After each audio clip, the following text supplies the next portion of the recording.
একদিন সুলাইমান আলাইহিস সালাম জঙ্গল দিয়ে যাওয়ার সময় একটি পেঁচা তাকে সালাম দিল। সালামের উত্তর দিয়ে তিনি পেঁচাকে জিজ্ঞাসা করলেন, তুমি সবসময় একা একা গম্ভীর হয়ে থাকো কেন? পেঁচা বলল, মরার পর একাই থাকব, তাই একাকী বসে থাকি। এরপর সুলাইমান আলাইহিস সালাম জিজ্ঞাসা করলেন, তুমি শস্যদানা খাও না কেন? সে উত্তর দিল, কারণ এর জন্যই আদম আলাইহিস সালামকে জান্নাত থেকে বের করে দেওয়া হয়েছিল। তারপর পেঁচাকে জিজ্ঞাসা করলেন, তুমি পানি পান করো না কেন? পেঁচা উত্তরে বলল, নূহ আলাইহিস সালামের কওমকে পানিতে ডুবিয়ে মারা হয়েছিল, এজন্য আমি পানি পান করি না। সুলাইমান আলাইহিস সালাম এরপর জিজ্ঞাসা করলেন, তুমি লোকালয়ে না থেকে কেন ঝোপঝাড়ে থাকো?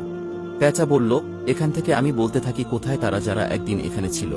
তারপর পেঁচাকে জিজ্ঞাসা করলেন, তুমি দিনে বের না হয়ে রাতে বের হও কেন? পেঁচা বলল, দিনের বেলা মানুষ জুলুম নির্যাতন করে, তাই রাতে বের হই। সুলাইমান আলাইহিস সালাম বললেন, তুমি যখন ডাকাডাকি করো তখন কি বলো? পেঁচা উত্তরে বলল, আমি তখন বলি, হে মানুষ, আখিরাতের জন্য তৈরি হও।